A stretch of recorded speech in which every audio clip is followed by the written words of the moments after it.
जय श्री राधे राधे राधे। प्रिय साथियों, आप सबका स्वागत।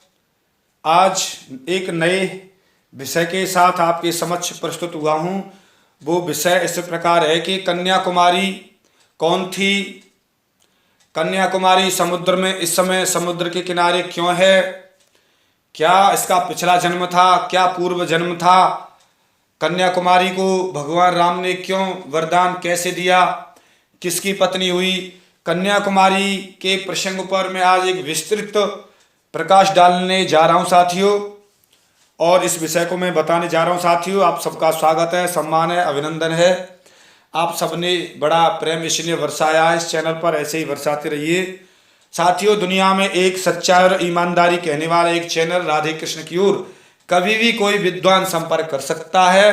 विद्वान वही संपर्क करे जिसने लघु सिद्धांत कौमुदी का अध्ययन किया हो, अन्यथा उसके कमेंट का प्रश्न का उत्तर नहीं दिया जा सकता, क्योंकि हम हर चीज प्रमाणते और सच्चाई के साथ कहते हैं, एक मजबूती के साथ और एक ईमानदारी के साथ कहते हैं। चलिए मुख्य विषय की ओर आते हैं। विषय लंबा हो रहा है, बताना तो बहुत कुछ चाहता हूं और इस समय नहीं।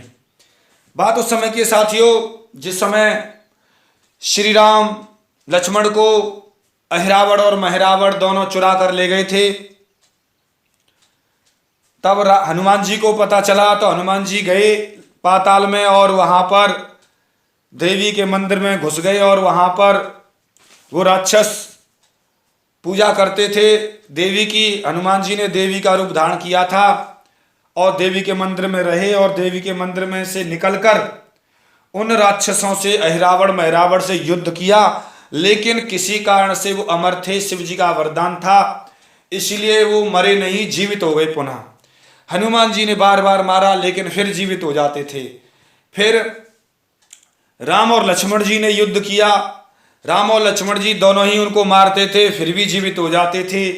ये बड़ा और राम और लक्ष्मण जी के समक्ष, हनुमान जी के समक्ष बड़ा एक गहरा रहस्य प्रस्तुत तो प्रकट हो गया कि बड़ा कि इसको मारा क्या जाए, रहस्य क्या है, कैसे मरेंगे।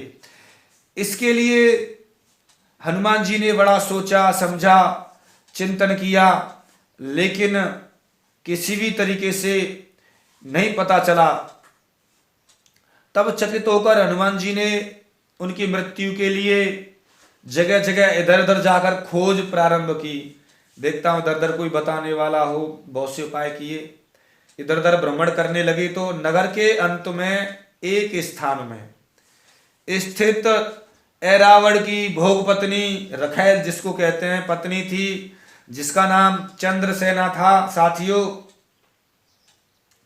उससे उन दोनों का मरण का उपाय पूछा साथियों। अचानक ही किसी ने बताया था, ये बताया था, ये पूरा जानकारी चंद्रसेना का पता बताया था।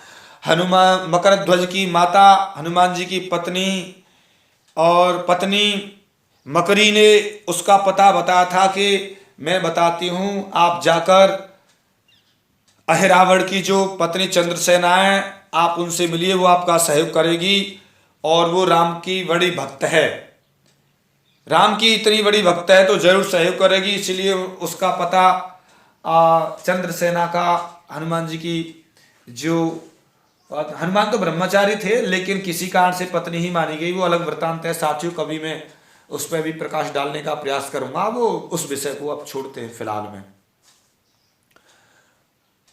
वो हनुमान जी की बातों को सुनकर और हनुमान जी का आगमन सुनकर वो उनके दर्शन के लिए आई थी कि मेरे स्वामी हैं, मैं दर्शन करूं, इस दृष्टि से वो आई थी। इसीलिए उसका पता हनुमान जी की पत्नी ने, मकरध्वज की माता ने बताया था कि आप चंद्रसेना के पास जाइए, वो एड्रेस देगी आपको, वो पता देगी। तो उसी के पास में गए और निवेदन किया कि आप इसका पता बताइए। तो पूछा उपाय हनुमान जी ने। तो चंद्रसेना नाग पत्नी थी, वो नाग पत्नी बोली, मैं एक नाग कन्या हूं, मेरे साथ ऐरावण ने बहुत ही दुष्कर्म किया है, मैं बता नहीं सकती। मैं रावण भी मुझे कुदृष्टि से देखता है, मैं दोनों को रक्तिदान देने में समर्थ नहीं हूं। मेरा शत्रु है, एक मेरा मित्र है तो एक शत्रु है, दोनों ही शत्रु मानिए। इस पर दोनों मुझे बहुत ही दुख देते हैं। दोनों इन दोनों के मारे जाने पर मुझको बड़ा आनंद होगा, किंतु हे हनुमान, हे मारुति, यदि राम, एक शर्त है, वो शर्त अगर आप मेरी बात मान लोगे तो मैं ऐ रावण और मैं रावण की मृत्यु का रहस्य आपके समक्ष प्रस्तुत करूंगी और बताऊंगी। हनुमान जी बोले, अगर कोई ऐसा रहस्य बता दिया जो लायक नहीं है और बड़ा विचित्र है ठाकुर जी। हनुमान जी बड़े चिंतन में पड़ गए और श्री राम का स्मरण किया और श्री राम जी का स्मरण करके बोले, बताओ जरूर, क्योंकि उस समय ऐसी परिस्थिति थी कि और कोई जानता नहीं था, वो मर नहीं पा रहे थे, ऐ रावण में रावण क्या करते ऐसी परिस्थिति में। लेकिन भगवान सहायता करते हैं, तो भगवान का स्मरण करके हनुमान जी बोले, ठीक है बताइए, आप आपकी जो भी बात होगी वो स्वीकार है। शर्त तो उसने एक शर्त रखी थी चंद्रसेना ने, नाग कन्या ने। मुझे शर्त वो स्वीकार थी कि यदि राम मुझे अपनी स्त्री बनाए, पत्नी बनाए, तो मैं आपको वह उपाय बतला सकती हूं। अभी तो बड़ा कठिन था कि सेवक स्वामी के प्रति कैसे कह सकता है, और राम एक पत्नी व्रत थे, लेकिन फिर भी हनुमान जी भक्त हैं राम की, को ही राम जी की भावना को ही समझकर उन्होंने, क्योंकि राम सीता तो उनके हृदय में रहते हैं, जिससे दोनों मारे जा सकें, तो हनुमान जी ने कहा, ठीक है, मैं मेरी भी एक शर्त है, श्री राम के भार से पलंग अगर तुम्हारा नहीं टूटेगा तो राम तुम्हारे पति होंगे, पति बनेंगे। अगर पलंग टूट गया तो तुम्हारे पति नहीं बनेंगे। दोनों ने शर्त स्वीकार कर ली। हनुमान जी की शर्त चंद्रसेना ने स्वीकार कर ली और चंद्रसेना ने हनुमान जी की शर्त स्वीकार कर ली। अब आगे बात तथास्तु कह दी हनुमान जी ने और चंद्रसेना ने। कहने के पश्चात चंद्रसेना आगे उस वृतांत को बताने का प्रयास कर रही है। कह रही है, यह कहकर कहा कि पूर्व समय में एक बार बालकों के द्वारा कांटों पर आरोपित भ्रमरों को ऐरावण और मैरावण ने छुड़ा दिया था। इससे संतुष्ट होकर उन भौरों ने दोनों ने कहा, यदि तुम दोनों ने हम लोगों को मरने से बचाया है लोगों और हमें जीवन दान दिया है, इसीलिए जैसा भी होगा हम तुम दोनों की मृत्यु से रक्षा करेंगे। हम आप उपकार करना चाहते हैं, तुमने हमें बचाया है, हम भी तुम्हें मृत्यु से बचाने का प्रयास करेंगे। ठीक है, वो दोनों उस समय मित्र हो गए थे, तो ऐसे शर्त स्वीकार कर ली ऐरावण में रावण ने। इतना कहकर सब भंवरे वहीं रहने लगे। बस ये भंवरे इस समय अमृत लाकर युद्ध के समय जब वो मारे जाते थे तो उनकी खून की बूंदों पर स्पर्श कराते थे, डाल देते थे, जिससे वो जीवित हो जाते थे ऐरावण और मैरावण। तो हे हनुमान जी, वे भंवरे अभी भी उन दोनों के सैन्य गृह में विद्यमान हैं, वे करोड़ों की संख्या में हैं। तुम उन्हें मार डालो। उनके कथानुसार हनुमान जी ने जाकर क्षणभर में उन भंवरों को मार डाला। उनमें से एक बड़ा जो सरदार था हनुमान जी की शरण में आ गया, क्षमा क्षमा क्षमा, बचाइए बचाइए। भंवरे से हनुमान जी ने कहा, ठीक है, आपको मैं अभयदान देता हूं और तुम को अब कोई नहीं मारेगा, बताइए। तो लेकिन तुम्हें एक काम करना पड़ेगा। हनुमान जी ने कहा कि तुम जाकर ऐरावण की भोगपत्नी के पलंग को भीतर से खाकर हाथी के द्वारा खाए हुए कैथ की तरह अंदर से अंदर खोखला कर दो। जैसे ही राम बैठे हैं वो तुरंत ही बैठते ही टूट जाए, खोखला कर दो। भंवर ने वैसा ही किया, जा गया और वहां पर इतनी स्पीड से, और जितना भी, क्योंकि भयंकर भंवरा था, कोई ऐसा वैसा नहीं था, सरदार था, और खोखला कर दिया उसके पलंग को।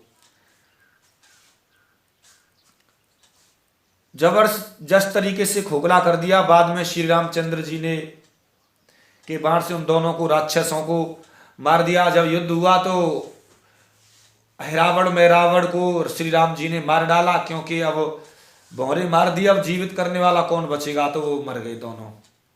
मार दिया। राज्य सिंहासन पर हनुमान जी के पुत्र मकरध्वज को अभिषिक्त कर दिया, वहां का पाताल का राजा बनाया।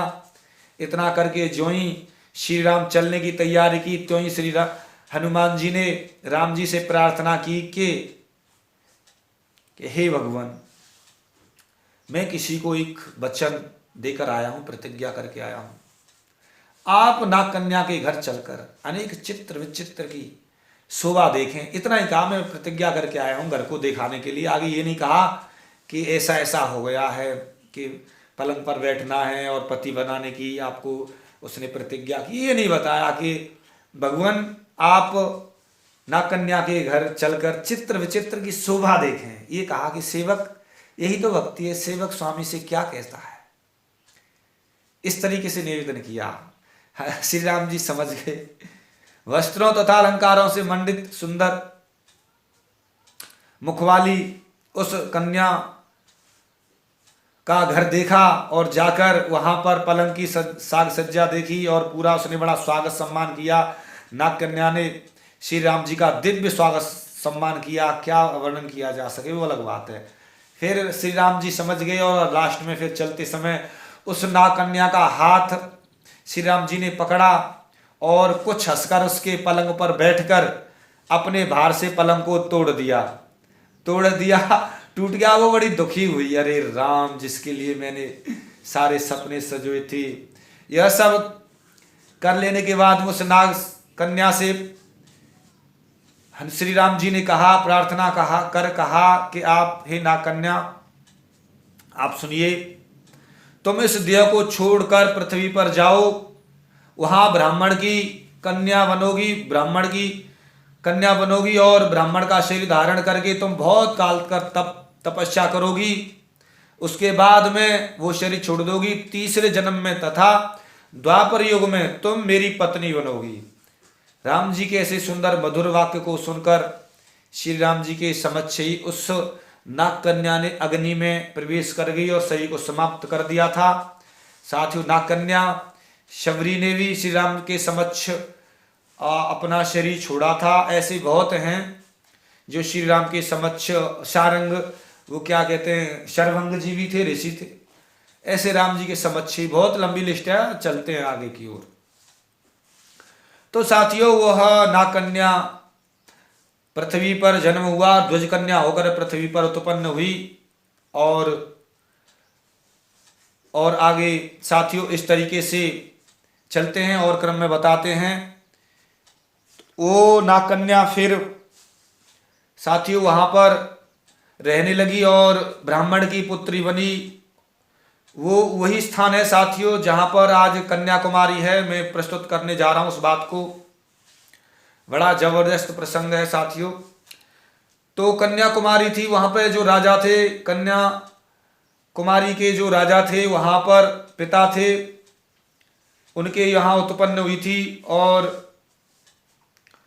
श्री राम का भजन करती थी और माला लिए राम की राह देखती थी। एक बार श्री राम वहां पर तीर्थ यात्रा के बहाने गए तो सिंधु समुद्र के किनारे निवास करने वाली कन्याकुमारी के दर्शन किए श्री राम जी ने, जो कि हाथ में माला लिए श्री राम जी की राह देख रही थी, भजन करती रहती थी। श्री राम जी ने उस कन्याकुमारी से कहा, हे कन्या, आप वर मांगो। तब उसने श्री राम जी को नमस्कार करके कहा, हे राघव, मैं बहुत दिनों से व्रत धारण करके आपकी प्रतीक्षा कर रही हूं। मैं एक मुनि कन्या हूं। मेरे पिता ने मुझे सुरेंद्र माने इंद्र को देना निश्चय किया था और विवाह के लिए बुलाया भी था, जो कि अब भी यहां से 1 योजन की दूरी पर विद्यमान है। क्योंकि इंद्र बड़ा आसक्त था उस पर, इतना आसक्त था कि इंद्र उसके 1 योजन की दूरी पर उसके रूप देखता रहता था, आसक्त था, गया नहीं, कैसे भी देखता रहूं, पास आ नहीं सकता था कि श्राप के डर से। लेकिन कन्याकुमारी ने इंद्र से विवाह नहीं किया, क्योंकि राम को वचन दे चुकी थी, राम उसके हृदय में बस चुके थे, जन्म जन्म की बात है, दूरी पर विद्यमान है। परंतु मैंने जब आपकी तीर्थ यात्रा का समाचार सुना तो मन में यह निश्चय कर लिया कि राम जब यहाँ यात्रा के निमित्त आएंगे तब मैं उन्हीं से विवाह करूंगी। साथियों, कन्याकुमारी उन्हीं से भी राम से विवाह करना चाहती थी, क्योंकि वो राम को बसा चुकी थी पिछले जन्म में। जब पिता ने मेरा यह दृढ़ निश्चय देखा तो सुरेंद्र को लौटा दिया, इंद्र को लौटा दिया। तो वह मेरे लिए 1 योजन की दूरी पर अब भी बैठा है, खड़ा है, इंतजार कर रहा है, लेकिन नजदीक नहीं आ सकता। मेरी माता ने विवाह के लिए जो सामग्री एकत्रित की थी वह सब मेरे पिता ने क्रुद्ध होकर समुद्र में फेंकवा दी। वह सामग्री आज भी तरंगों के साथ लहरा लहरा कर बाहर आ रही है। आज यहाँ कर आपने मुझे तार दिया है भगवान, अब आप दया करके मुझे अपनी दासी पत्नी बनाएं। इसके अभिप्राय को जानकर श्री रघुनंदन श्री राम जी ने कहा, हे कुमार के, हे कन्याकुमारी, इस जन्म में तो मैंने अविचल एक पत्नी व्रत धारण कर रखा, लेकिन आगे चलकर कृष्ण अवतार में मैं तुम्हें अवश्य प्राप्त होऊंगा, अवश्य पत्नी बनाऊंगा, इसमें संदेह नहीं है। राम जी के कथानुसार जब तक राम पृथ्वी पर रहे तब तक वह नियम पालन पूर्वक करके जीती रही और अपने तपोबल से शरीर छोड़ दिया। उस कन्या ने भी शरीर छोड़ दिया और फिर तीसरे जन्म में जामवान के यहाँ पर वह जामवती नाम की कन्या उत्पन्न हुई और श्री कृष्ण से विवाह किया था। इस कारण से वह राम जी की पत्नी हुई तीसरे जन्म में। साथियों, उस नाग कन्या ने राम जी के समक्ष शरीर छोड़ दिया था, इस ब्राह्मण कन्या ने भी राम जी के समक्ष शरीर छोड़ दिया था। राम जी जब तक जीवित रहे तब तक। उसके बाद में तीसरे जन्म में वह जामवंती बनी और वहां पर राम और सुरेंद्र आ गए और उस समय पूरा वृतांत बताया। साथियों, इस तरीके से वह जामवंती हुई और एक प्रसंग में यह आता है वह सत्यभामा भी हुई थी। जब इसका प्रसंग साथियों में अलग से और थोड़ा सा लेने जा रहा हूं, प्रसंग लंबा हो रहा है, कोई बात नहीं, लेकिन बात बड़े गहरे रहस्य की है और बड़े बड़े विद्वान से समझाने से पीछे हटते हैं, लेकिन हम आपके समक्ष असली बात को रखेंगे और बात को क्लियर करेंगे। जब हनुमान जी, और मैं थोड़ी सी बात को अलग से बताना चाह रहा हूं, जब श्री हनुमान जी उसी समय की बात है, पाताल में गए थे और जब पता चला कि मकर ध्वज की माता को, हनुमान जी की पत्नी को मेरे स्वामी आए हैं, तब उनकी खबर सुनकर वह आई और श्री हनुमान जी को पूरा वृतांत बताया, उनकी अहिरावण और महिरावण की मृत्यु का, और इस कारण से बताया ऐसा ऐसा रहस्य कि मैं पूरा रहस्य नहीं जानती। आप एक अहिरावण और महिरावण की पत्नी है जिसका नाम चंद्रसेना है, आप उसके पास जाइए, वो आपको पूरा वृतांत बताएगी। तो उसके कहने से श्री हनुमान जी चंद्रसेना के पास गए और जो श्री राम के ध्यान में लीन थी, बैठी थी, हनुमान जी ने वहाँ पर तालियां बजाई और वहाँ पर वह उसकी ध्यान मुद्रा भंग हुई और हनुमान जी ने उससे पूरा वृतांत बताया इस तरीके से और ऐसी ऐसी बात है। तब वह बोली, अवश्य ही वचन दो, जब आगे राम कार्य महत्वपूर्ण करके आएंगे तो मेरे स्वामी बने और मेरा मनोरथ पूर्ण करें, तब मैं आपको ये पूरा रहस्य बताऊंगी, अन्यथा नहीं। तो श्री हनुमान जी बोले, जरूर, अगर श्री राम आपके पलंग को तोड़ देंगे तो आपको पत्नी नहीं बनाएंगे। उसने शर्त स्वीकार कर ली। साथ ही थोड़ा सा अलग से है, हल्का सा कर ली। श्री राम जब आए पूरा कार्य करने के पश्चात में, तो श्री राम जी ने एक बार भोग उसके पलंग पर बैठे और पलंग टूट गया। साथियों, वो भोना का प्रसंग इस प्रकार है कि अहिरावण ने बड़ी भयंकर शिव जी की तपस्या की थी, साधना की थी, बड़ी प्रचंड साधना की थी। जब शिव जी प्रसन्न हो गए थे तो अहिरावण महिरावण से कहा था, वरदान मांग लो। तब उन्होंने कहा था कि युद्ध के समय आप हमें अमृत वर्षा दें और अमृत और रक्त मिल जाने पर हम जीवित हो जाया करेंगे। इस कारण से शिव वो भौरे हथकाएँ अमृत लाते थे और महिरावण आदि के रक्त पर बौछार करते थे और वो उत्पन्न हो जाते थे। शिव जी के कंठ की माला में बोहरा रहते थे साथियों। इस कारण से चलिए शॉर्ट में ये मैंने आपको प्रसंग बताया और आगे चलते हैं साथियों। इस तरीके से चंद्रसेना के पास में जब श्री राम जी आए हैं, जो चंद्रसेना, तब श्री राम बोले मैं अयोध्यापति राम को, हनुमान जी बोले मैं ला रहा हूं और पलंग बिछा देना, पलंग पर अगर टूट गया तो वो आपके पति नहीं बनेंगे। इस तरीके से हनुमान जी श्री राम जी का प्रसंग जो भी उसे बताना चाहा पूरा बताया साथियों। और श्री राम जी आए, बैठे और पलंग साथियों टूट गया। तो वो बड़ी दुखी हुई थी, वो समझ गई आपने मेरे साथ धोखा किया है, मैं आपको श्राप देती हूँ। तब श्री राम जी बोले ऐसी बात नहीं है, आप चिंता मत करो, तुम मेरे हृदय में निवास करने वाली हो, मैं तुम्हें चाहता हूँ, लेकिन आगे चलकर कृष्ण अवतार में तुम सत्यभामा के रूप में उत्पन्न होगी और मैं आपका स्वामी बनूंगा, पति बनूंगा। साथियों, मैंने ये प्रसंग आपके समक्ष रखा। वो कन्याकुमारी जो थी आज भी कन्याकुमारी के रूप में, उसी के नाम से वो कन्याकुमारी क्षेत्र प्रसिद्ध हुआ। वही कन्याकुमारी थी जो श्री राम से विवाह करना चाहती थी, श्री राम जी की साधना आराधना में खड़ी रही 3 युगों तक, 3 युगों तक नहीं 3 जन्म तक। फिर वही सत्यभामा बनी, वही जावंती बनी। इस कारण से साथियों मैंने ये कन्याकुमारी का प्रसंग आपके समक्ष रखा। इसमें जो भी आपको ऐसा लगता है कि प्रसंग प्रमाणित नहीं है साथियों, संपर्क करें, संपर्क वही करें जिसने लघु सिद्धांत कौमुदी का अध्ययन किया है। साथियों, दुनिया में एक ऐसा चैनल ईमानदारी और सच्चाई के साथ प्रमाणित, एक ठोस मजबूती के साथ में, एक ऐलान के साथ में बात कहने वाला। साथियों, मैं कोई हल्की सी बात नहीं कहता कभी भी, मेरा उद्देश्य ये नहीं है। कन्याकुमारी का प्रसंग जो था वो मैंने बताया। समुद्र के किनारे आज भी श्री राम जी के इंतजार में खड़ी हुई है। उसी कन्याकुमारी के कारण उस क्षेत्र का नाम कन्याकुमारी पड़ा जो समुद्र के किनारे है। साथियों, आप सबने इस चैनल पर बड़ा प्रेम बरसाया, आशीर्वाद दिया, इसे आगे बढ़ाइए। इसी आशा के साथ जय जय श्री राधे राधे राधे।